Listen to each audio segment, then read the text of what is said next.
What the hell is going on with the Franklin Templeton Twitter X account?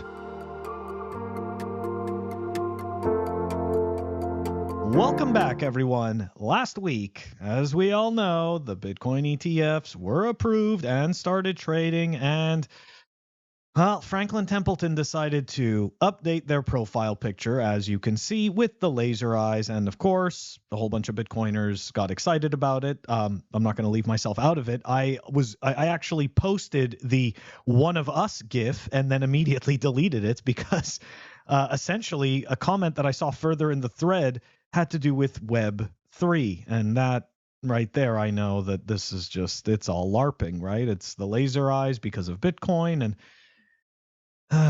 And then they start talking about Web3, and you know that they have no idea what they're talking about. So anyways, it actually got worse.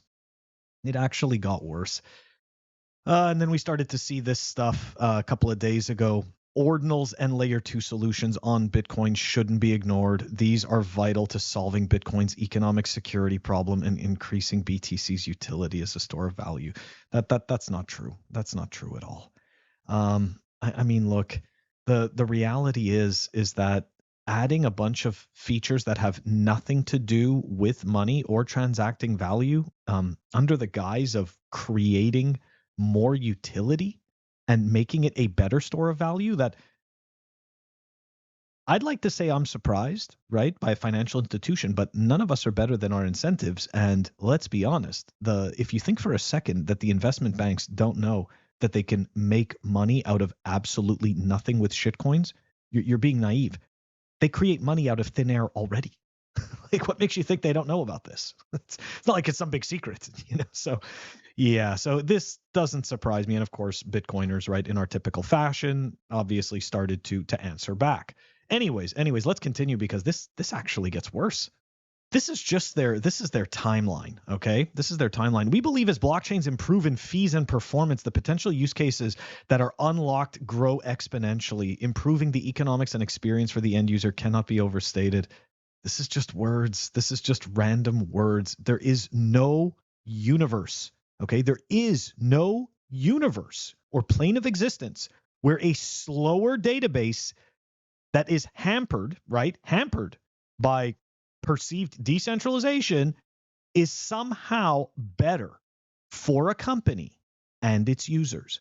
Bitcoin is really the only actual use case for a blockchain, because we're separating the money from state. We're separating the money from the government, okay? And in order to have to have this specific tool that everyone can use in the way that we do, we need to have it decentralized. So yes, in this particular case, Bitcoin using blockchain technology makes sense.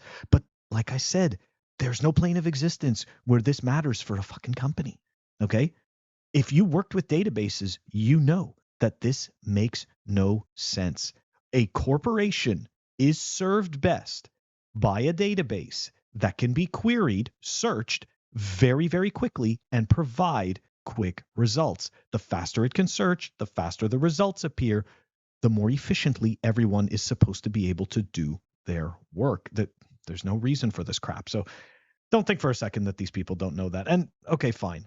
Maybe we can say some of them don't know, but anybody who's technical enough is going to know. Anyways, let's continue, because the terrible comments, they didn't stop. Other L1s outside of BTC, ETH, and Sol have massive potential. Oh my God, this is just absolutely brutal. And we are continuing to support, monitor, and develop on these networks as they grow and mature. Look, I know that people are going to want to believe that these other products are somehow going to become something. The reality is that every single other blockchain besides Bitcoin can be coerced and corrupted. That is just that's just the way it works. And if you have a situation where that, because I hear these arguments all the time from shitcoiners, they'll talk to you about Monero, and they'll talk to you about Nano and shit like that. And it's like, look, so Monero has a privacy use case. I don't use Monero. I don't I don't endorse Monero, but I do understand why some people think it is useful. For me, it is not. And the reason is that the base layer is obfuscated, right? It's hidden, okay? Which means you don't really know how many Monero there are at any given time. You just have to believe that there are 99 million, and that's it. You just need to believe that. For me, it fails. It fails as a store of value. Indeed, it may be used intermittently for a transaction to increase privacy. Anyways, this whole clip isn't about Monero. It's just because I know how it works because I was a shitcoiner too. You know, when somebody dismantles one use case, they'll sit there and point to another one and be like, well, that's real then. That's legit. Okay. And then essentially every single token that came out after Bitcoin is an affinity scam, regardless of its features. There you go. Okay, we'll make it nice and simple. Regardless of their features, they are just simply affinity scams. So this idea that there are going to be other L1s that have use cases, make no mistake. These L1s, these other products, are easily corruptible and coercible by these institutions. They can be controlled by these institutions. They can be managed indirectly by these institutions. So this is all nonsense. All nonsense. Anyways, let's continue. Yes, it gets worse. It gets worse. On Solana, we see Anatoly's vision of a single atomic state machine as a powerful use case of decentralized blockchains. What? Vision of a single atomic state machine as a powerful use case of decentralized single atomic state machine. Doesn't matter. Anyways, lowering information asymmetry. Yes, of course. We always want to lower the information asymmetry. It's very important, especially for store of value. And we are impressed by all the activity seen on Solana in Q4. Now, keep in mind, Solana is majority funded by A16Z, okay, which is Mark Andreessen or Andreessen Horowitz, right? So, yeah. I wonder what kind of a connection we're going to see there between Franklin Templeton and A16Z. Who knows? Anyways, let's take a look. Q4 2023, DeepIn, D5, meme coins, NFT innovation, Fire Dancer. Wow, that all just sounds like a bunch of crap. A whole bunch of nonsensical shitcoiner crap. Now, there were rumors about whether it's an intern or that their account got hacked or whatever. Anyways, here we go. This is the tweet from Franklin Templeton. We got the reins back thanks to our DA research, digital assets research team for the thread today.